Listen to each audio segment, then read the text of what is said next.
hit your numbers, hit them hard, get in front of these people, sell them what you're selling. I came in with that mindset and it's just totally wrong. I can't remember the last time I sold to someone.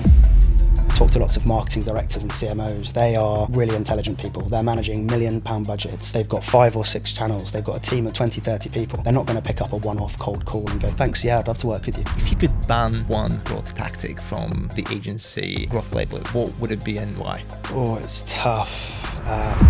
If you take on a client that's not quite right fit for you, it's on you. And all that does actually is cause unrest within the team, potentially team churn, might cause other clients to not have a great experience because you're busy trying to rescue that client. So it's just a disaster. There are a lot of sub 3 million marketing agencies who are looking to work with bigger clients. They want to go up market, potentially even work with the enterprise level market, but they don't have acumen or skill experience to go out there and pitch to high value clients. I hit KPIs as well. I get out there and put myself out there. I don't ask the team to do anything else that I wouldn't personally do. For me, I think that's the psychology piece versus the kind of, just hitting a strategy and going for it. You've actually got to understand they're humans. I think where the struggle comes is potentially smaller agencies, sub 1 mil or maybe around the 1 mil mark. They're quite proud of the fact that it's a sort of organic growth and it's inbound only, it's referrals. And I think it's switching that mindset. It's okay to go out and find the right type of client if you do it in the right way. What scares you more? Your competitors outpacing you with AI or your team becoming complacent with it? Ooh.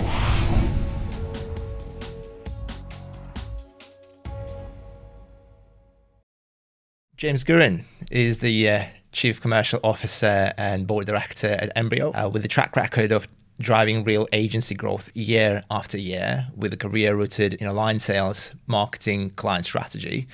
James has helped build long-term relationships with some of the UK's best-known brands. And what's really interesting is that James isn't just about revenue. He's also about building resilient, scalable, client-first commercial engines. It's actually our first time diving into the commercial side of agency leadership, and there's no one better to do it with than James. Well, so a hell of an introduction. Thank you very much. Excited to talk to you today. Welcome to the Big Growth Show. So I'd like to start with, I guess, the very beginning of your agency career. If you can take us a little bit earlier in your days, how did you end up in the agency space? Yeah, definitely. So early on in my career, I've always been in sales, but early on in my career, I was in product sales. And whilst I enjoyed and had a passion for that, I always had this kind of like wanting to understand a bit more about the customers, why they were buying, not just why they were buying the first time, but what was then going on post-purchase journey. So after a kind of 5-6 years in a sales role, I took a bit of time out, went to speak to a consultant actually, to kind of get into the consultancy world. I wanted to understand, these are people that get it under the hoods of businesses and they kind of go in and build on that. So I went to speak to a consultant, like any good consultant. He was working with someone at the time, which was an agency, really smart business called Cat & Co. They were pure play, D2C, e-com, paid search, paid social.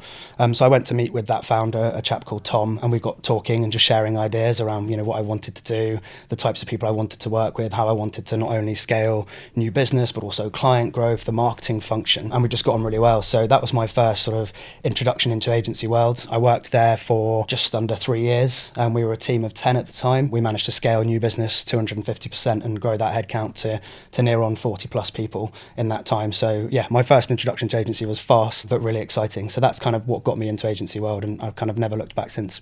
Right. And have you always felt like that is the place or space you belong in, or have you considered any other industries?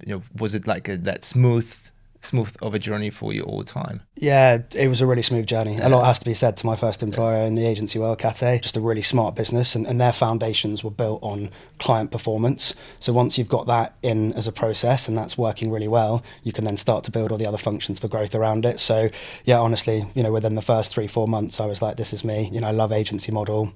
I love the fact you're not working on the same thing every day. Couldn't go into in-house teams. I have a lot of admiration for what they do. But for me, I love the fact that I'm jumping around, trying to solve different client problems. And at a top level in the commercial model, most of those problems you're solving are fairly similar as well. But it's still nice to have the nuance of the different clients you work with. So yeah, I'm agency through and through now. Very nice. We just right before the recording, we talked about some of the foundations or fundamentals the commercial leaders and the commercial side of the business need to have in place to actually go and generate business on a consistent basis. Is that something that you've learned early on in your career, or how did you realize that simple basics are the key to revenue growth? Yeah, it's the consistency piece. Yeah. I probably learnt it the hard way. So I came into agency world and thought, right, there are two channels I'm used to selling in, was cold calling and then was also automated emails from my product sales days. And I went in and went, well, let's just transfer that. Let's go hard on the numbers. Let's do things in a couple of channels. And I soon learned that actually, if you look at how your clients and your marketing directors and CMOs look to purchase, that they also spend time working across multi-channels. So in order to kind of go out there and understand what they're looking for, I need to be in 5 or 6 different channels. So for me, it was setting up a consistent path to that growth where I would make sure that I was doing X amount of output each week, but it was like much smarter than just kind of numbers. It was working out exactly where those people might be. So one of the things for myself was a non-negotiable every week, no matter how tough a week I have, I make sure I connect with 100 people on LinkedIn. I message 75 of those, so maybe 50 brands. It's not trying to sell them something. It's probably just to kind of introduce myself, maybe talk about something they've done recently that I think is really clever or smart. I then look to connect with 20 consultants, people that are in the industry who have their kind of finger on the pulse of loads of different businesses, and then maybe another 5 or so would be agency founders, just kind of messaging them, understanding what they're doing in the market, bigger, smaller agencies, just looking to constantly further my growth. And I think from week one in the agency world, I've always done that. And that bit of consistency for me has always helped me, because when things are maybe potentially slower or your pipeline's a bit stagnant, you know that you're doing the right thing in the background and you're turning up in the right areas. And eventually, you will see good come from that. Is there some sort of mindset behind it? Because I feel like these are just the basics. Like you're just being consistent. You focus on the relationship development. Like you're not trying to pitch or sell anything. You want to understand the person on the other side, whether it's on the other side of the screen or in a meeting room. But it feels like a lot of the agency leaders, including founders, they don't truly get it. It's like as if they're trying to find another tactical strategy that is more sophisticated, but maybe it's a hack or something.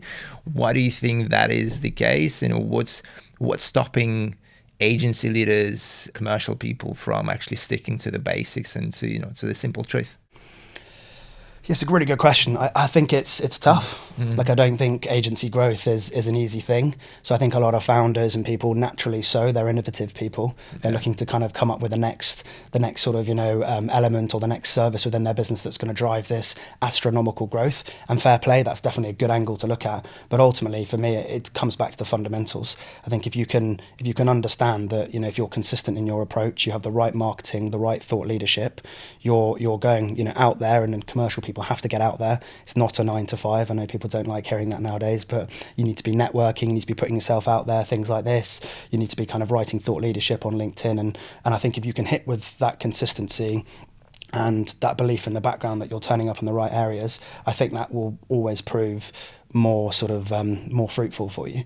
But I understand that founders as well can't probably do that, and that's probably what we'll talk about later. It's not viable for a founder to drive the commercial growth of the agency as well as the innovation, as well as client performance. There's a lot going on. So I think it's when you switch from that kind of founder-led model to start to bring in a bit more of a kind of senior team around you that can take that weight off your shoulders. Because I'm not doing 101 things, I'm probably doing 6 or 7 things with our team really well commercially. But if I had to do 100 things, I probably wouldn't be able to do all the consistent things I do each week. So yeah, I think it's about finding the right balance and when do you kind of push that button on commercial growth. It's interesting actually. Now you're working with leadership teams and with founders, with founding teams. Do you assist them in any way, or do you recognize any specific patterns or maybe beliefs or anything that you help them with to offload them and help them to understand what needs to be, where the focus needs to be in terms of commercial strategy, execution, and so on? Yeah, I think it comes down to deep research. Yeah. So you'll probably hear us a lot with everyone in our industry, but you've got to understand what your ICP is. So it starts with understanding which clients in your business are driving the most profit. They're the most exciting clients. They're the ones the team enjoy to work on. They're ones that you can fundamentally scale. And if you start with that big piece of research and you start to understand your existing clients and where the opportunity is, that fundamentally gives you an idea of what you're looking to then go out and target. And I think the piece that you then have to put together as a commercial director or someone working in sales or growth is then to show that path to your founder, show that you understand where that business is, you understand who the client is, and then you can start to kind of ease that person, and you can kind of show them a path to the fact that it's okay. This person understands what they're doing. They're going to go over here and they're going to go out and I don't mean cold outreach, but I mean go out and be present where these people are. You're not going to get people coming to you. It's not that kind of world. I talk to lots of marketing directors and CMOs. They are really intelligent people. They're managing £1 million budgets. They've got 5 or 6 channels. They've got a team of 20, 30 people. They're not going to pick up a one-off cold call and go, thanks, yeah, I'd love to work with you. They've already got these teams in place. So it's how do you understand who they are, and then how do you go and kind of be present where they are, and that's adding value through events, webinars, talks. So I think it's all comes down to your strategy. If you can showcase that understanding of the client that you're looking for, and then showcase a path to how to potentially win more of those, then I think founders can kind of have a belief in that process and kind of leave. And I think where the struggle comes is potentially smaller agencies, sub 1 mil or maybe around the 1 mil mark. They're quite proud of the fact that it's a sort of organic growth and it's inbound only, it's referrals. And I think it's switching that mindset. It's okay to go out and find the right type of client if you do it in the right way. It doesn't have to be scary. For me, outreach is kind of like farmed outreach. You look at your network, your sphere of people that agency might know, and you kind of go and bring them towards you and you educate them and you kind of bring them into what you're looking to achieve. It's not, going to go out there and ruin a reputation overnight. That's the last thing we want to do. So I think it's that smaller agency goes, well, we're only referrals and we like being, referrals only, but you're not going to sit on your bum and wait for someone who's spending £1 million a month on ads to come and find you. You're going to have to go and find that person. Yeah, there are a lot of sub 3 million marketing agencies who are looking to work with bigger clients. They want to go up market, potentially even work with the enterprise level market, but they don't have acumen or skill experience to go out there and pitch to high value clients. First, most of these businesses already have marketing teams or have agencies in place. And so, they have to overcome that fear of, hey, I need to convince or I need to represent myself and establish relationships so they see that I'm potentially more valuable than their current agency, or I can add value to their marketing team. How do you go about that? Knowing that particular prospect already has that problem being solved by somebody else, but there's a potential that you can come in and solve it better. Yeah, it's a good question, and sometimes it's a really hard one. I think it's you talked about the marketing team, and I think it's having a really solid understanding of who you're targeting. We go back to that ICP, and then putting together collateral and information and events and thought leadership that attracts people to come and kind of discuss and talk with you. And once you get those people in a building and you talk to these kind of CMOs, marketing directors, you will start to understand the pain points. And actually, I would say, controversially, 90% of the time the pain point isn't performance directly. You could probably put, and I consider Embryo a leading agency in the UK, you could probably pitch us against 5 or 6 others. You might look at a 5% shift up or down in performance, and that's okay. It's then all the other things you're looking to uncover. So how does that marketing director feel about their reporting cadence? Do they struggle to kind of report to their stakeholders on the value of digital marketing? Do they have problems with communication at a really base level? Like, actually, a lot of the stuff you do is understanding their pain points within a business. Just like if someone was to come under the hood of Embryo and talk to me about the commercial team, I'd have to tell them about my pain points. It's not going to be around top level lead sourcing and how I go after my clients. It's going to be understanding, resolving things that, potentially frustrate me internally with, communication or processes. And I think if you start there, you're understanding the business problems. And then on top of that, you can then start to understand how the marketing might then also work into that mix. And for me, I think that's the psychology piece versus the kind of just hitting a strategy and going for it. You've actually got to understand they're humans, they're running big departments, these marketing directors. Like, what are their pain points? And of course some will be channel related, but we work on channels like Google, Meta, TikTok. These aren't channels we own. So there's not, you can't solve everything there. So therefore it's how do you bring a new level of understanding and data to that? And we might come on to it later and talk about innovation, but that's one thing you can do. You can kind of innovate data, reporting, bring in new technology that supports your client's business, but not necessarily right at that kind of performance metric. So it's not just only about, hey, we're going to help you generate more business. It's also about the infrastructure that you bring to the table, how you communicate, can you communicate better? Can you create better reporting? There are a plethora of other things that you can improve and help that particular client improve. that's how you that's the mindset you want to apply essentially. Because I think, again, as a small business or a small agency owner, most of them believe that, oh, okay, we're very good at that particular channel, particular thing. Therefore, that's what we want to focus on. But if you want to work with bigger clients, you want to understand that they have multiple problems. It's not just about the channel, right? Yeah, definitely. Like that's 100% it. And I think when you're excited and you're a slightly smaller agency, you want to show off the good work you're doing, which I think you always should do, but it's probably showing it off in the right way. For me, whenever I join an intro call with a new brand or I meet someone networking, it's not, I mean, it's a standard sales stuff, but it's 90% about that business. I literally want to, and I genuinely care. I want to understand what their problems are, what channels they're performing on, which channels they don't have good performance on. I want to understand their team structure. I want to understand their reporting week, who they report into, who reports into them. I want to understand it all, because that will give me a really, really good base ground to know what the business problems are. And then on top of that, clearly, then we can start to layer in performance marketing. Are we in the right channels? Is it the right tone of voice? Have we got the right team in place? Are we talking to the customer in the right way? That's all secondary for me. But if you don't understand and spend, half an hour, 40 minutes on an intro call just speaking about their business, then there's absolutely no way, in my opinion, you've got a chance to then start winning some of these bigger enterprise clients and building those sort of, 24-month relationships. And that's what you want, right? You want long-term contracts across multiple channels, because that's where you do your best work. I just want to take a step back. Looking back at your earlier days again, did you have any belief about sales or growth that you hold early on that turned out to be untrue as you've grown yourself as a commercial leader? Yeah, I think it was probably, we touched upon it briefly, it was probably that nature of my background in product sales and coming over to agency side. I just believe, and a lot of people still believe now in agency world, hit your numbers, hit them hard, get in front of these people, sell them what you're selling them. And I came in with that mindset, and it's just totally wrong. I can't remember the last time I sold to someone. It's now all about networking, building relationships. And it's easy to sit here and say, I'm genuinely passionate.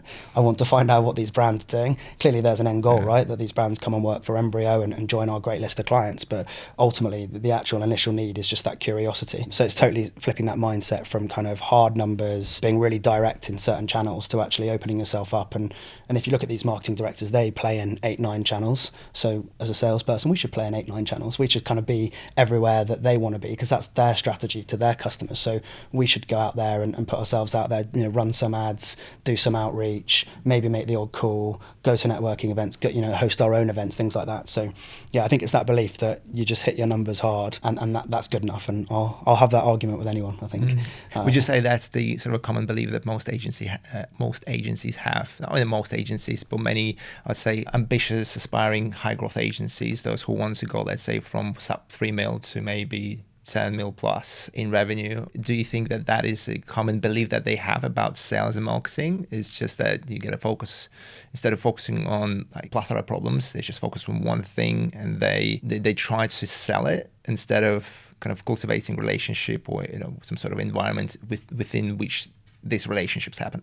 Yeah, definitely. And I think that probably comes from, it's not an easy job, agency growth, and that probably comes from kind of panic, where you have a couple of months potentially where pipeline's not in a good place. You potentially don't have a solid strategy, so you're kind of jumping around trying new ideas. You then think, right, we're just going to find a lane and just go for it, and we're just going to smash out 2,000 emails and 500 calls just because you think we've got to get something in, and you get a bit desperate. And I think for me, it's again, if you go back to that first step of kind of understanding your customer, understanding where they might be, then you can start to build up a really nice strategy and a function and back yourself. There's going to be dry months. There's going to be months where you're talking to loads of brands, but no one's looking to potentially move agencies at this stage, or people are busy, they're going on holiday, they've got other things internally they need to fix. But if you know that you're set up in the right way, you're talking to the right businesses, you've got a good marketing team that are kind of giving you the right collateral as a sales team to kind of go out there and talk about thought leadership, client case studies, things like that, it will come good. There's not many ways that it can't. So I think you're totally right. I think it's just it's that nervousness, and I understand it. I've been in times where you haven't hit a sales target, or we haven't brought in any new clients in a month, or upsold existing clients. It's it's not nice. But how do you keep going from a mindset perspective, or how do you keep motivating yourself, but also your team, because it's not just you who's out there. Especially in a big agency, how do you approach these difficult difficult times?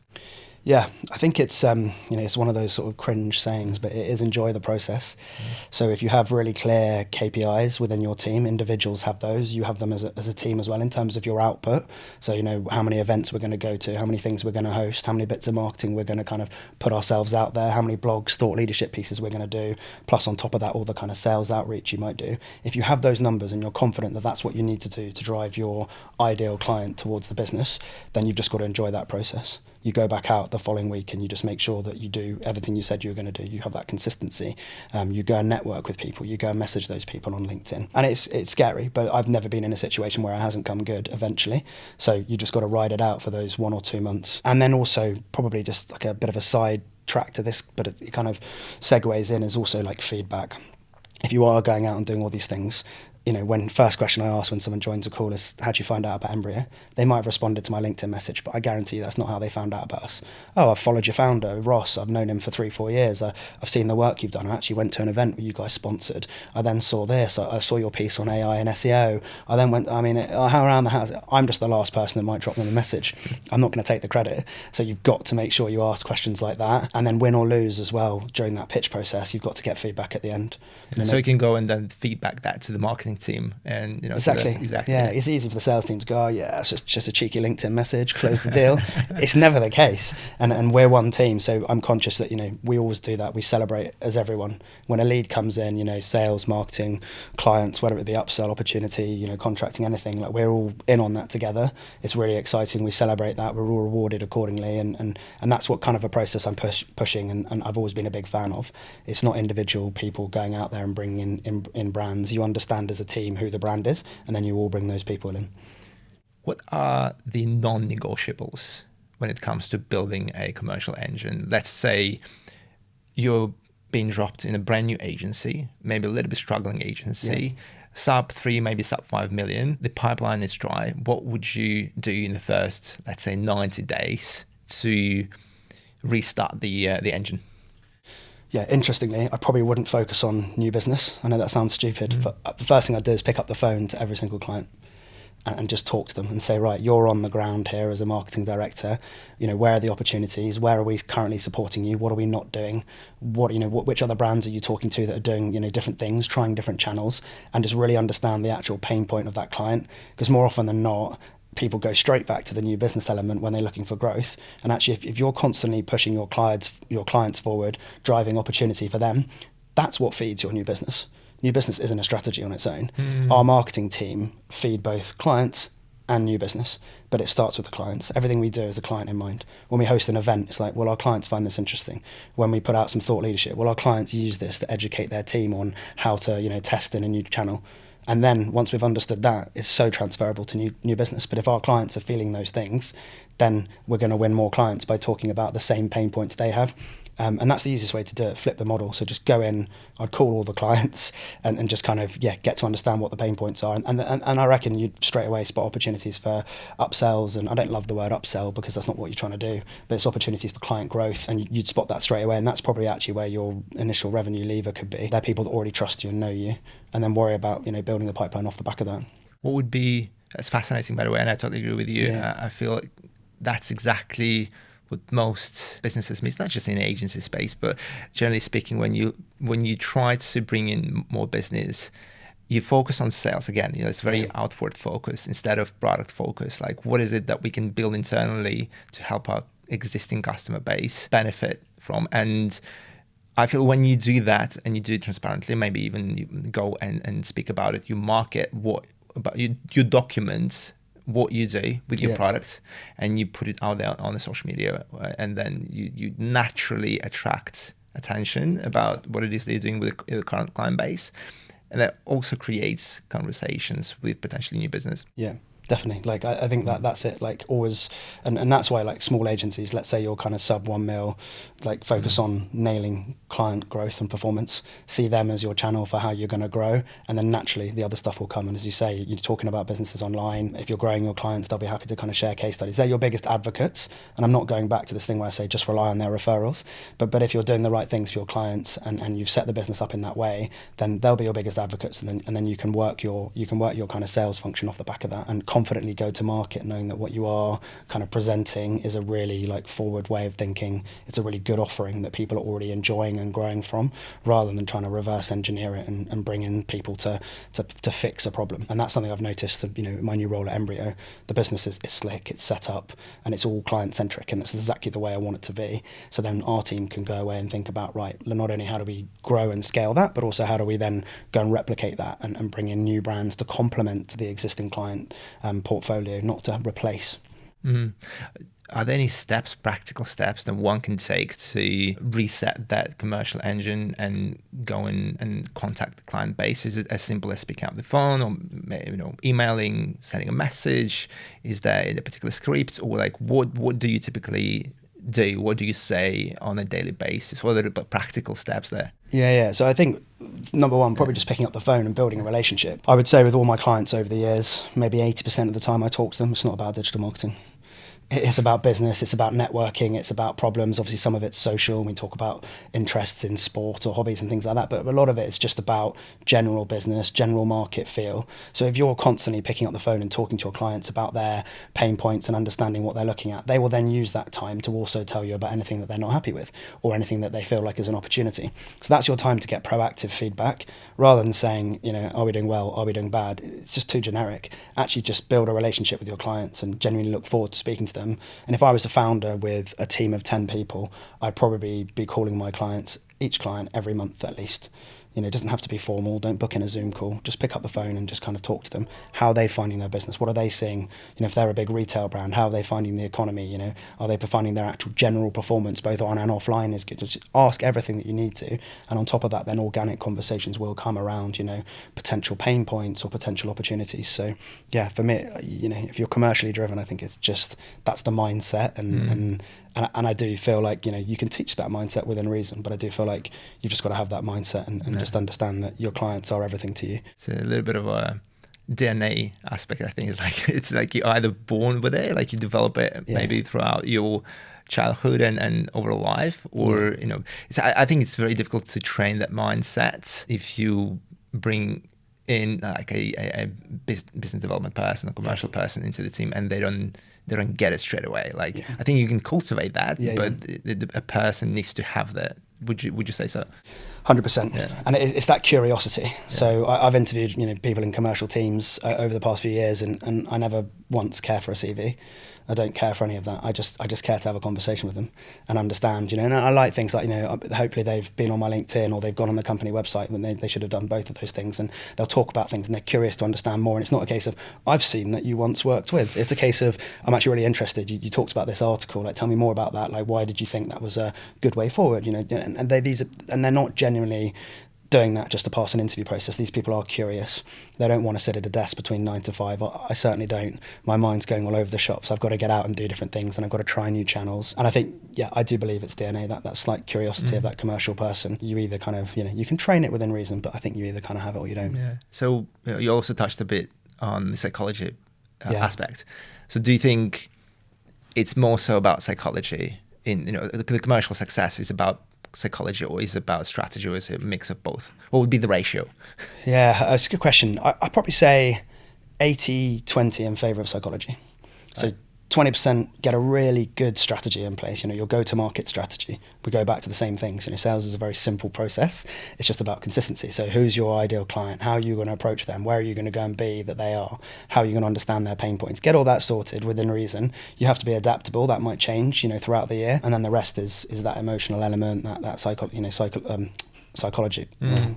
Psychology, yeah. Yeah, you know what I mean. Yeah. But it's that element and high performance mindset. And understanding your client's emotions, pain points. Again, you're dealing with a human at this level now. You're talking about someone who's running a business, and you want to understand, what they're feeling emotionally, what they're looking to do, what they're passionate about, and that none of that comes down to strategy. That comes down to really understanding that person on a human level, and that's the way we and I work with all the teams I work with as well. We have those open relationships with all the teams internally, and we talk in that way. So. Do you think that agencies and leadership teams are obsessed about growth more than they should be? And do you think potentially that that there is room for a more sustainable approach or I wouldn't say patient, but yeah, more sustainable, more thought through approach to business growth? Yeah, definitely. And do you know what? I always think about this because I think the agency world is quite an aggressive place. I think it's a really positive place. But, in terms of Yes. people's scale and success, it always feels like someone's doing something differently and someone's winning and someone, someone's losing, someone's also there's always like outward focus, like you have that agency is doing that. Yeah, we should be doing that too, right? Yeah, exactly. And I think one of the biggest things I've learned in my new role as well, and I've learned it across other roles, we don't really talk too much about what's happening outside. We've got a really visionary founder, we've got a really good senior management team. We kind of set our path to where we need to be, our revenue goals, our kind of client goals, and we just focus inward on that. And I think that allows you to have the right type of growth, because you know that if you're having potentially like a slowish month or whatever, you're not worried about what's happening in the world. You're thinking, what are we doing to innovate for our clients? What are we doing to kind of push performance on? And if you're happy with the steps to do that, that again for me, like the fundamentals, that's how you get growth. But it's hard. Like, social media is a different world, and you do all see all these positive things. We share lots as well. We're really proud of the clients we're winning and stuff, but it doesn't mean someone else should see that and go, oh my gosh, we're not doing well. It's like, just focus on what is your ideal client, what is your way to grow that model. Have you got the right team around you? That's huge. Once you get above that 5-6 mil mark, are you hiring the right people? The founder can set a vision, and he does, and the board, but then that's got to filter down, and people have got to take responsibility. So again, that's that mindset shift is, you got to look around you and go, here's the vision, but I can't, sit around and tell you what to do, how to do it, why to do it, when to do it.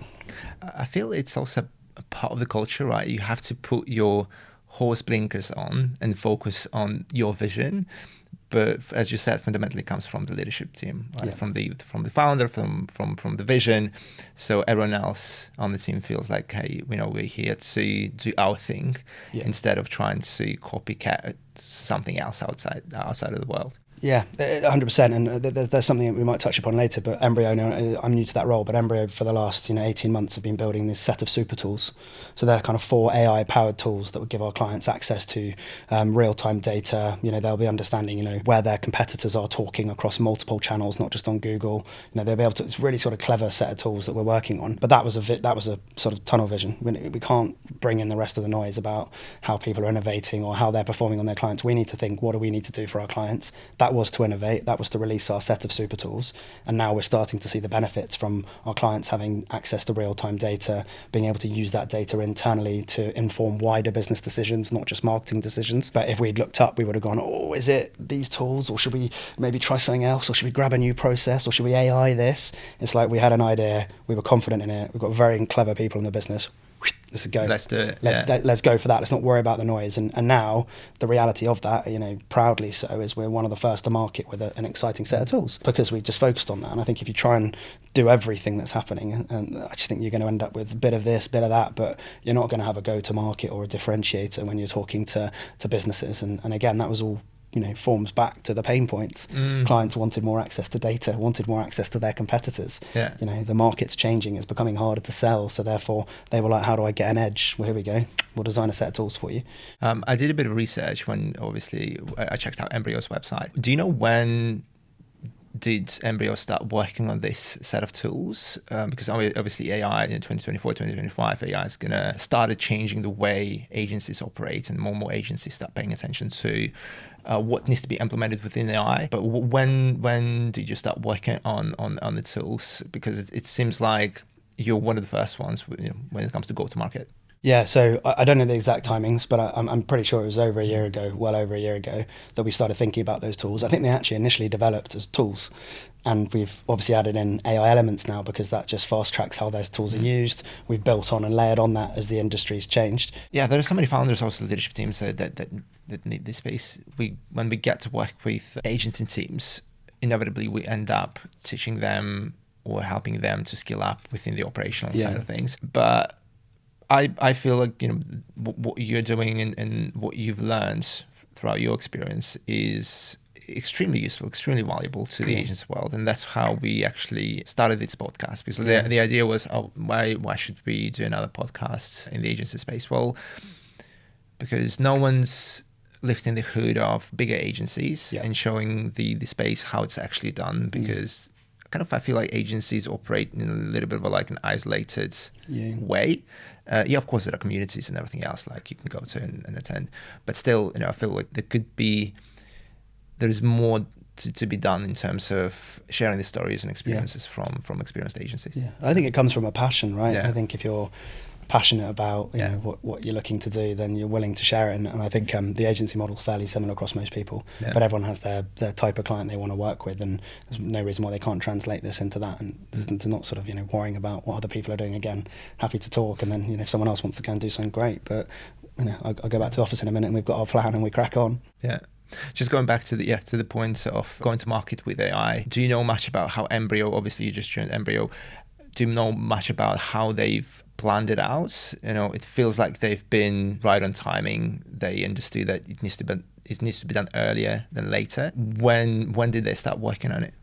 Yeah, so I'm not sure on the exact timings, but I know it was well over a year ago that we identified a gap in terms of looking at these set of 4 tools that could help our clients with their growth. And again, it's those pain points. It's not developing an AI tool for the sake of it. We acknowledge that there was an opportunity here to support our clients, bring them more competitor analysis, bring them more data, bring them things that can actually help grow their business, not just their performance channels. And actually, I think in its infancy, maybe even longer than a year ago, it started out as just a set of tools. And obviously, the innovation within the team is then kind of powered on AI elements to those and really supercharged those. And now they are the super tools. So for me, I think it's thinking about it before it's even become a conversation. It really is that case. They were talking about it. Our sort of analytics and data team and developers were speaking about this before most people were even kind of having conversations about AI. So yeah, I just think it's always thinking that step ahead, and obviously it helps, but that's the bigger agency model. You've got people dedicated to kind of client analytics, client data development. Not only development for clients, but development for actual internal processes and things. So it definitely helps. But I guess my one bit of advice to like a smaller agency would be just find someone who's your champion. Maybe 20% of what they do is looking at innovation and just keeping their finger on the pulse, because more often than not there'll be an opportunity there. But fix your own problems. Don't try and fix what you see people in the market. Don't go and create your own super tools, because it's probably too late. Have a look at what your clients might need from it, and it might be a really simple AI process that potentially automates the onboarding process for you. And that's an internal thing, but there's so many problems like that. And it gives your client that gives your client a seamless process that they go, oh, it's so slick working with this agency. So just think of anything, but probably think of your problems and have that kind of internal workshop. Don't think about, I need to do this because someone the other day mentioned it again. It's that inward look, and just kind of put your blinkers on and just focus on yourself. How should one go about selling a new product or a new idea? Would you go and sell an idea first and then build for it? Or would you build like some sort of prototype, and then how do you approach that? Prototype, and also bring your clients on that journey. So, identify a couple of key clients that you just think, right, again, goes back to that data piece. Who's your ideal client? What are their pain points? Right, put this in front of them, talk to them, get them to kind of go through that journey, get their team members to look at it and go, oh, that was interesting, but I never really used this, and I never quite understood that function. And that will give you a really good understanding of what you need to do to then keep iterating that process. And it's ongoing. Like, those tools are out to market now. All of our clients have a portal. They can log in and access these tools live. It's interesting because they can see all the data in the market, so there's nowhere for us to hide. If performance is tanking or our search visibility is not, there's a level of accountability, self-accountability. Yeah, as well, exactly, definitely. But those are out there now, and the clients are using them because they help develop them. And we've got some really exciting things coming that I can't share much with today. But again, clients are at the forefront of what we're building next. So yeah, it's all about the clients. Now, speaking about agencies, and you've worked with a number of different agencies, right? Is it just in Manchester, or did you work with anyone outside of Manchester? Yeah, so the first agency I worked with was based in London. Oh, I see. What do you think bigger agencies do differently? Those who, I'd say, sort of pass 5 million mark, right? When the moment when you have to build a leadership team, a proper leadership team, that I'd say smaller agencies can learn from. Yeah. It's a good question. In terms of maybe behavior, attitude, mindset. Yeah, definitely. And I probably think it goes back to people. So I know that was the kind of premise of the question, but ultimately, if you can put in place the right people who have that mindset for understanding their individual department growth, then ultimately it becomes a really, really scalable business. I don't have to worry about anything outside of commercial growth. I know that I'll just focus on what we're doing, and I know someone else has got delivery sorted, someone else has got operations sorted, and it's finding those people and not letting them go.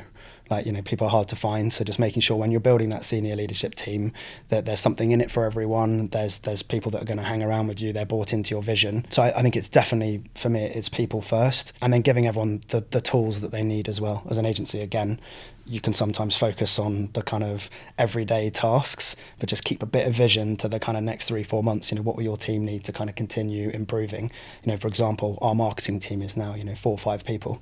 That's grown because we need those people to deliver collateral, events, thought leadership, and get ourselves out there, and we can't continue to grow our clients without that support. So it's just having that vision to kind of look ahead and say, in 2 years' time I'm going to need a team like this, and look at an org chart and plan out your ideal org chart and say, right, to get to there, these are the people we need. And that would give you all motivation and keep your existing staff happy, because they're going, wow, in a couple of years I could be there, but also I know that I've got support from these people. And for me, that's the fundamental. I feel so supported in my new role that I'm just heads down, let's go. We focus on commercial growth. I'm not having to worry about anything else, because the leadership team and also the wider team are kind of really switched on individuals. Right. As a commercial leader, are you also responsible for profitability, or is it CFO's job mainly? No, so looking at all of that, obviously working with the CFO, but from a kind of, especially from a new business perspective, where we're trying to understand, how long it takes us to win a certain type of client. We report everything, and this is what I say earlier to kind of those smaller agencies, just start documenting whatever you can. Even if it's your win rate, you have 4 leads a month and you win 2 of them, right, put it down 50%, start to then look at your SQL to win rate and start to understand where people might drop off on that journey. And then you can start to understand how long a lead's in your funnel for, potentially how long it takes to acquire a business of 6k monthly retainer to 25k monthly retainer to 100k monthly retainer. Just start looking at that data, and we look at all of that so we can understand what's the most profitable type of client to win, because we can't be in a position where we're not winning profitable clients. And actually, if you're winning unprofitable clients, it probably means they're having a bad experience, and therefore actually everyone's losing in that situation. So it's just understanding that. And for me, it's just like data. Like, I mean, I know you can do loads with AI now. Just put it in a spreadsheet if you want. Just record what you're doing as a founder. If you've got 5 people in your team, just record it. Where did that lead come from? How long did it stay in your funnel for? Did you win it or lose it? Just start with the basics, and then when you get to our kind of sizes, obviously we're looking at 10-15 different metrics across our commercial team to understand where people are coming into our journey, how, why, what, but just start with the fundamentals. What's been the biggest retainer that you've ever won? So we've got some big ones where we're kind of north of £1 million in kind of agency revenue to us.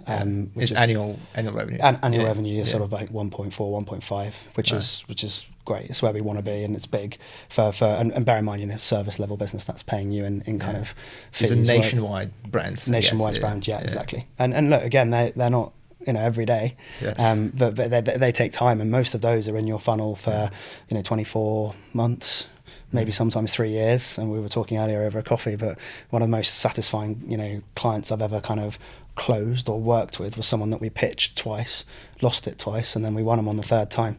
And what happened there? Why did they come back? Yeah, so first time round was kind of, we were kind of, right time, right place. And that does happen in sales. We were last minute into the pitch process, and we'll take our chances. Quite a big, UK-wide brand, and it just didn't work out. We hadn't probably built that rapport. Year 1, we kind of kept in touch. The CMO came to some events we'd hosted. I kept in touch with them personally, WhatsApp, phone calls, just kind of shared insights. Year 2, we kind of went in there with a bit more confidence, felt like we were a front runner, and we missed out just on a couple of small areas. It was kind of industry experience within that actual sector. That was something that was key to them. We were building that at the time, and then by the time that you start looking and talking to similar brands, you pick up other business. So we kind of start to build a portfolio in that space, and then before you know it, year 3, it was like that. I like to think like that irresistible. We like the team, we know they're good, and then also now we've got a fundamental understanding of what they do and the value they'll bring. And for me, that that's actually more enjoyable than the person that rings you up and says, I'm having a shit time, let's go. I want to work with a new agency. What have you got? If there's the right brand, we'll have the conversation, but it's not a good way to start. I actually like going out there and kind of slowly understanding people's business, and that client will be with us for several years, because they understand the value that you're bringing. Do you, if you do, how do you assess whether a particular prospect is a good fit? Because I guess, there's a bit of a psychology as well. Like, there are buyers and sellers, and you, as a seller, you want to be a little bit in the buyer mindset as well to assess and analyze a prospect, whether they're the right fit for the business. Do you practice that? Yeah, we do. And being really transparent, we've got a qualification score system we use in-house. It's a kind of tool we built, and it's got kind of 10 key metrics. They're nothing revolutionary. Are you talking to the decision maker? Budgets, channel opportunity, have we got a ready-made service for their growth? All these kind of really simple things, but that just gives us an understanding, and it kicks out a score out of 100, and it's like, great, if it's an 80-90, we know this is a prime target customer. We know that we can do a good job for them, which is the main thing. So we're like, right, let's go all in, let's add some value, let's start to talk to these people. And obviously if it's a low score, you don't want that as a business, and it's hard when you're doing 750k or 1 mil in revenue. It's like, well, let's just take it, but honestly, that will do you worse down the line. Hold your nerve and go, it doesn't look like the right fit. Let's just pass that to someone else. Let's let someone else have that opportunity, and just keep looking for that, that right customer, because they will give you more profit, more growth, more longevity, and your reputation will be stronger for it. But it's hard. It goes back to that consistency piece. Yeah, I guess it's hard because also if you need to hit your quota for a particular quarter, and you don't have like, that you might hit it or not, like it's 50-50. You have to make like a call, a hard decision whether to take on a client or let it pass and then continue looking for another one. Yeah, and that's why you have all those bits, and it's not perfect. I've definitely taken a 60 out of 100 on before. I'm not saying we only pick the 80s and 90s, be unrealistic, but it's not a perfect process. But yeah, you definitely you just have to you have to look back to those fundamentals, like, are you targeting the right people? Are you getting in front of the right people? Are you doing your numbers, but also are you being present elsewhere? Are you adding value? And if you're doing all of those things, just be confident that it might not be this month, but you'll start to build the right image of who you want to be. I mean, a poor client, and it's never really their fault, by the way. If you take on a client, you can get bad clients, but if you take on a client that's not quite right fit for you, it's on you. And all that does actually is cause unrest within the team, potentially team churn, might cause other clients to not have great experience because you're busy trying to rescue that client. So it's just a disaster. So I really would try and understand that ideal client and be quite ruthless with winning those and not taking on the wrong thing. It would give you more harm in the long run. As a chief commercial officer, would it be your call to say, yeah, we want that client, or no, we should not onboard that client? And are you bringing these conversations to the board level? Not directly, no. So I think if you set up those processes, it can be a call that's made within the team I work in. Obviously got some great salespeople and team I trust. So within reason, if you've got that qualification document, if it's anything outside of the norm, then yes, it's a conversation we have. But if it's within those ideal clients, you don't need to hear about it, because that someone's gone through that process. So again, that's just like the documentation, the process of it. It's very rare that you go to kind of board level for our size and have that conversation. I think it would only be about whether it opens up an opportunity that you're discussing down the line. So if you're potentially thinking about working with a specific sector or in a specific international market, and this client might give you leverage to that market, then that might become a board discussion, because there's future plans happening. But very rare. I think it's just a case of that thing I spoke about earlier, in an agency of our size, each department backing each other, just to say, you bring in that ideal client, we'll deliver on it. Operationally, they'll have a great time, and we kind of go around in that circle. So just trusting that senior team. Right. And for the size of the agency as Embryo, as you said, there's a qualification criteria.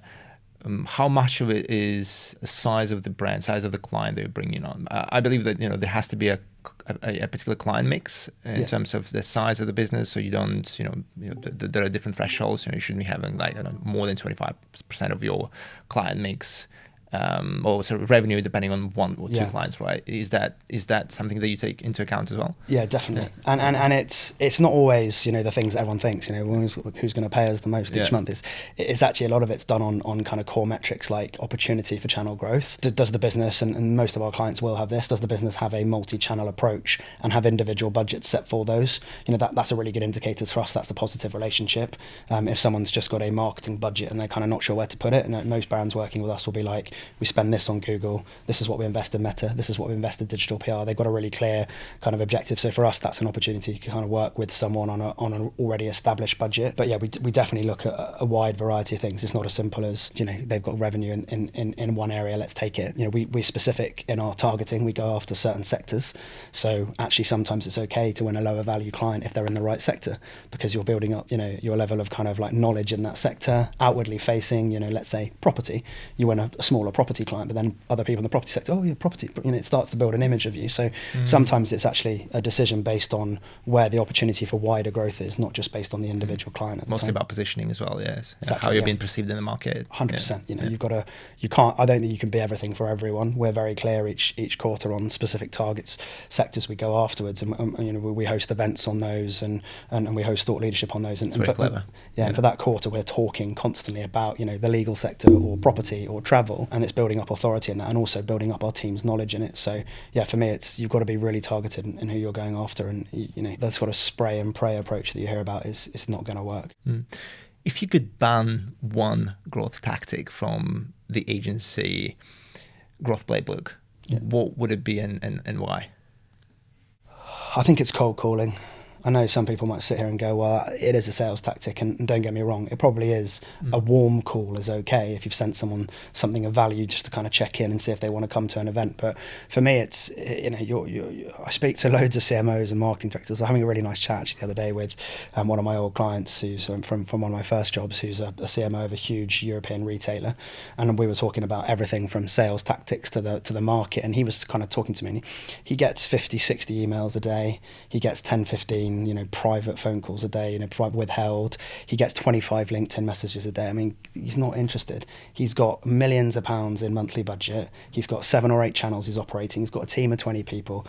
You're not going to catch him with that cold call. So I'm banning cold calling and saying, let's turn up in the right areas for your customer. Let's intrigue him with something that might add value to his team. Let's offer him some training for his team. Let's have him to an event. Let's go and network with him. Let's chat to him about the life in general, and just let's put cold calling in the bin. Sorry. I agree with you. Good. Yeah, it's like obviously Christina and I, we don't run a big consultancy or anything, but even at our size, it's becoming overwhelming. And everyone's pitching their AI automations and cold calling and everything else, and it's becoming quite destructive, because you need to focus on what you need to focus on as a business owner. So, 100%. And you talk about those tools as well. They're everywhere on LinkedIn, right? And I know we've got super tools, but we don't talk about that until the second or third stage, because it's not relevant. Yes. The relevancy again goes back to that. What are your pain points? What do you need support with?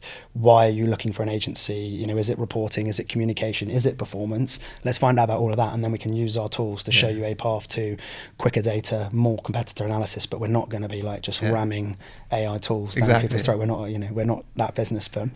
Everyone is.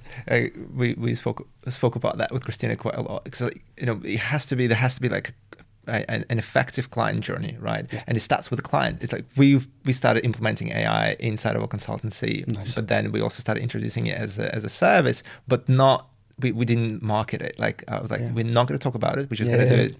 We're going to introduce it to our existing clients, and we'll see how it works, and then it'll probably be an upsell at some stage of our client's journey, which feels natural, which feels like this is how it's supposed to be done. And also it doesn't dilute our positioning. So I think that what you're talking about is very important as well. Is because if you start as an agency, start introducing different ideas to the market straight away and start selling it, it'll dilute your positioning, and then everyone's going to think what it is that you're actually doing. 100%. And what you're doing is like the smart thing to do, right? Introduce it to your clients. They'll probably lead you on a bit of a feedback journey, and actually then you have educated your client on the benefits of AI rather than just shoving a tool in front of them. So now your clients will come to you and say, actually, we really enjoy this specific area you're supporting us in. Why don't you tell us a bit more about what else you can do, rather than it being the reverse and you saying we can do this, we can do that. It's just like, I can't remember the last time I've physically told a client we can do this for you. It's more like understanding a pain point and going, we might have a solution for that. Would you want to be part of that journey and discuss it, rather than have it. It's not helpful. Let's talk about AI a little bit more. What does Embryo do, and I guess what do small agencies do in general? I'm interested obviously in what Embryo does, but what do small agencies do with AI when it comes to actually driving commercial growth or product growth, and not just kind of tinkering with it? Yeah. So I think predominantly, and where I see it as a perfect fit at the moment is leveraging data. It's how do we bring customer data to the forefront, but in loads of different ways. We're not talking, spoke earlier, we're working across TikTok, Meta, Google. These platforms aren't our platforms. Embryo didn't build those. They're already fairly automated, and that's heading more in that direction. So for us, it's using AI to kind of leverage an understanding of the marketplace and those platforms to then inform our decisions. So I would say that through our super tools, we can make quicker decisions than other agencies, potentially. We can be, getting information about our clients' competitors in front of them. We can be telling them about their clients' share of voice across every different platform, be that digital PR, organic, organic social, paid. We can do everything like that with our tools. We don't do some of those services, but we're looking to kind of build that wider value. So for us, it's if our client has data and information, ready to go, that informs them, they're a better client for us. So it's almost leveraging our clients' data sets rather than trying to kind of reinvent the platform or reinvent the wheel. Mm-hmm. Obviously, there's loads of clever stuff going on at the moment within SEO and AI, and we've got loads of ideas about that, and we've hosted an event on it, and we've got a playbook on our website and things live. But give or take, let's just leverage what we've got, which is huge amounts of customer data that our clients have, and let's start to understand that. Let's look at their competitors, and let's really kind of go back to that earlier conversation. Let's understand what's happening within their business, and that for us is the current kind of angle. We're not looking to reinvent the wheel. We're just looking to leverage everything that we do. What are you looking specifically for when it comes to client data? It's a wide mix, so we've got tools that do a variety, but ultimately it's looking to understand, especially with the competitor side, it's looking to understand, where are we in the market, where's the opportunity for growth, but also where's the potential threats, understanding almost, and it's clever as that, almost understanding before someone's become a threat that they're going to be a threat, and kind of looking to kind of increase your impression share or head into a channel that person's potentially looking to play in. We can understand where people are, potentially increasing their advertising spend. We can get budgets and realistic kind of data available, and that for us is like saying to our client, we've already spotted this, we've already spotted that, and we've already done this, don't worry about it, but that person's not going to be a threat because we've done these 3 steps.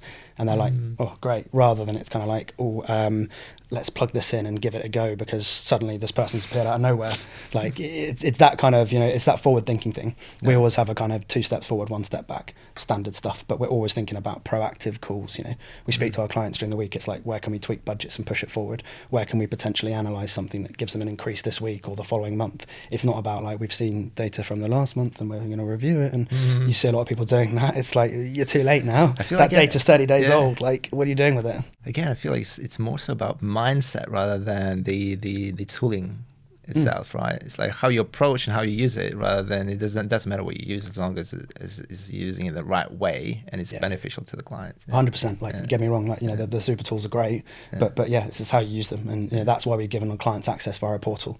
They can use these tools themselves now. Like, it's not a case of us going, oh no, we've got this tool and it's going to increase your performance. It's like, have it, like use it to your benefit, because if you're if you're growing and you're pushing your marketing department on through the use of these tools, then it's beneficial for us because we're working with someone who's got more access to data and they're fundamentally going to be a higher growth, more opportunity type client.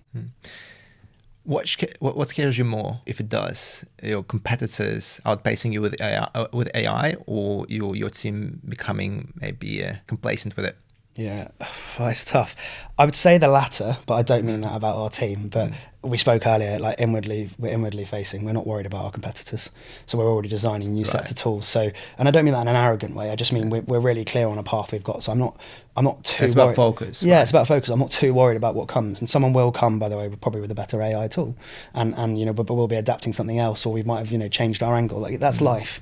That's going to happen. I'm not saying, we're number one. I think we're a great agency, but, that's just being realistic. But I think it's probably the latter if I had to choose one of those two, just being complacent with it. I think that nowadays, it's like when Google first came about, but nowadays, if you know how to leverage AI as an individual, your stock has just increased. It's like, I remember my first job actually in agency world, the founder there, great guy, Tom Catte, used to say, Google it. Google it, because people used to ask like questions about how do I sort this out in a spreadsheet, how do I, finesse this process internally. Just say Google it. I bet you there's an answer there. Like, we don't need to be talking about these things. Go and work it out. And that's that mindset I've taken through all my jobs. And it's now like, in the commercial department, we use AI to kind of push through processes internally. It automates a lot of the kind of back end stuff we're doing. Still that human element to the understanding the client pain points, but a lot of like the automation with the note taking and behind the scenes processes and all that. Like, that's all AI focused and automated. It gives our team more time to do the things that we're good at. And I actually believe, I'll get your opinion on this, in a world that's becoming more digitally AI focused, I think human interaction is going to skyrocket in a positive way.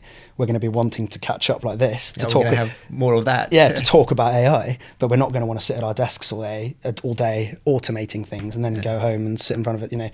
We want to get out and about, and I've seen that with the attendances at client events, big networking events, sort of, and all these kind of big industry leading places. It looks to me like attendance is through the roof because people are like, I want to hear all about it, but I want to do it in person because I am a human. Yes. And that's the shift for me. So it's like, give us more time to do the things we're good at, which is speaking to brands and understanding their pain points. Yeah, I feel people will want to high performance people who want to who have got curiosity, they want to grow, they want to develop themselves, not just founders, professionals, anyone.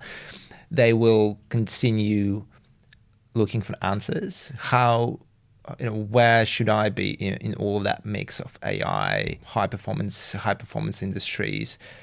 What should I be doing? What's my zone of genius, and how can it be more valuable to my team, to myself, to my clients, to my business? And I think all of these questions will continue to exist, for the next few years, because it's difficult. It's a lot of that is self-reflection, psychology. A lot of that is getting feedback from the market. But I agree with you. It's more so about having more of human interactions, events, experiences where we get to learn what are we gonna do. How are we going to be more valuable to our clients and to also in our personal lives, which also raises another question: what's going to happen to average talent? People who are not going to be willing to perhaps answer these questions for themselves, and therefore it's not that they're going to be left behind, but I feel because AI is going to go and solve for most of the automated and pattern-driven problems. Okay, or below average talent will have to make a choice. So I'm curious about what you think about that. Yeah. So firstly, to be clear, I'll speak on behalf of myself, not the business. But my view on it is fairly, similar to the kind of question. Is I do believe that average talent will be made to look poorer than potentially they would do in the current day, because I think you've got to leverage what you've got. You've got to leverage AI internally to cut your time down. And I think if you break it down again to individually working out what you're good at, that's what you use AI to do. I've probably cut 30% of my time out by using automation personally in the background, which gives me 30% more time to go and do the things I'm good at commercially and talk to people. If I wasn't doing that, I'd be stretched for time. I'd be running into midnight to try and get stuff done and reply to emails. So I think it's just like, if you look at the inwardly facing, from a business perspective, it's just a no-brainer that people need to kind of understand what they're doing to kind of alleviate, time on tasks that aren't productive. If you can, I don't know, take away 20% of your time in automated back-end processes, that gives you 20% more time to focus on your client. Guarantee that client signs longer-term relationships and retainers. Guarantee that client tells more people about you because they're feeling more of the love. So it just, for me, is like, it's non-negotiable. If I was, a junior or midweight manager in a business, I'd be automating as much as I could and talking about it and sharing ideas. And then you pick up, opportunities and ideas from other people as well. So I agree. I feel that's a choice. It's a hard choice for many to make, but I feel it's it's a necessary choice. And whether you want it or not, technology will always push us to make the choice to either become better or to become redundant. It's inevitable, I guess. Yeah, well, it's a bit of a segue story, but one of my first ever jobs was selling corporate hospitality. And I worked with someone who was a lot more senior than me at the time, and he used to have to cycle around London on a bike with a pen and paper and look at company buildings and go, oh yeah, that looks like a smart building. I'll write that name down. And then he'd go away and work out how he was going to kind of, send them a fax or ring them up and tell them about all the opportunities to come and, spend the day at Twickenham or Wimbledon or something. And obviously technology moves. If that guy's still doing that now, he's nowhere to be seen. Exactly. So the next thing that comes is the internet and Google, and then it's like you can actually get access via LinkedIn to people's information. You can start to connect with people. You can start to kind of use that as an outreach tool. Then on top of that, all the other stuff we spoke about today. But it made me laugh. And obviously he had changed, and he's a very successful salesperson. but you can't just stay in your ways and say, well, I'm not going to automate anything, because in 3 years' time, I mean less than that maybe, probably like next year, you're going to look like you're just running something that's dated and not relevant. And that's just the reality. A fire round, quick answers to quick questions. Okay. The biggest myth in the agency growth? Referrals are everything. Think about how you go out and get more clients. Hardest lesson you've learned as a commercial leader? Oh, it's tough. Hardest lesson I've learned as a commercial leader. You've got to hire good people. Like, you just can't afford to take a chance. Pay the good money, hire the good people. One KPI that actually matters? Oh, I mean, we monitor so many. SQL to win rate. Is that for a particular size of the business, or do you think it changes as the business grows? I think anything over 750k, you need to be understanding the full sales cycle. And the same when you pitch a client, an upsell opportunity, you need to understand at what point during that journey are they getting value. And if they're dropping off at all, then you're not adding the right value, and that's not a sales problem, that's a marketing thought leadership problem. And it just goes around in that cycle. Just for those who don't know what SQL is a sales qualified lead. A book every agency founder or a leader should read. It's controversial. I'm not a book man. No. So I listen to a lot of podcasts. Yeah. And actually, I find the transition between... I'm a big sports fan. I find the transition between sport and business really interesting. So there's something called the High Performance Podcast, and they interview a lot of sports stars about that mentality you need in a sports team is really transferable to a commercial team. So I'm obsessed with that, and you've always talking to kind of these people about and for them it's that consistency, that 1% thing. So yeah, controversial. It's a podcast, not a book. Apologies. That's all right. Going back to AI and automation, one thing that you'd automate tomorrow if you could? Oh, that's a good question. Ooh, I'm not sure. Not sure I've got the answer for that. There's already so many things that are being automated out there, and all the aspects that I might automate would be the things that I enjoy. I don't want to automate a conversation or a sort of thing like that. So it's tough. You're in a great place. Yeah, I think so. Yeah, I think we're automating most of the boring things I don't enjoy doing. So, favorite deal you've ever closed and why? So we spoke about it earlier, but it was that business that we worked with, large retailer, both online and offline. Third year of pitching them, and I just think it showed to me everything that I wanted to know about how you build a long-term relationship, and the satisfaction that came over the line. Definitely celebrated that one quite hard. Nice. Your default leadership style in one word, in 2 words? I think collaborative. Yeah. I always get stuck in with the team. We spoke earlier. I hit KPIs as well. I get out there and put myself out there. I don't ask the team to do anything else that I wouldn't personally do. So nice and collaborative. One skill no agency leader can afford to ignore in 2025 and maybe in 2026. Innovation. It's everywhere. Whether that's for your clients or whether that's for internal processes. You're working on it. Innovation's huge. What's the red flag you instantly spot in a pitch deck or a proposal? The first 3 slides talking about this is what we do as an agency, this is who we are, this is why we do it. It's like that should be about the brand. We're here today to discuss your pain points. Here's the things that I've identified that you're looking to overcome. Here's how I'm going to show you how to overcome these in the next 40, 50 slides. It's just it's got to be a you mentality, and a lot of the time it's everyone thinking inwardly about, we must show off that award. It's like, just wait. Address their pain points, and then maybe the last 5 slides of your deck, that's where you say, we get it, we know the industry, here are some case studies, here are some, but yeah, you've got to be... It reminds me of the website where in About Us page, it's like, here's why we're not your average agency or something like that. That's why we're in it. Yeah. It's just like, it was actually, if you use those pages to talk about how you address, brand pain points or talk about, industry problems and stuff, point solved, that's what a CMO is going to look at. They don't want to know that, my background or a picture of me on the website is not going to help anyone. James, I truly enjoyed the conversation. Thank you very much for coming to the show, and hope we can see you maybe next time once you've embedded yourself in at Embryo a little bit more. But it's been quite practical and yeah, definitely valuable. Good. Well, thanks for having me. And yeah, hopefully there's some useful insights in there. And yeah, let's keep in touch always. And yeah, looking forward to catching up later in the year. Awesome.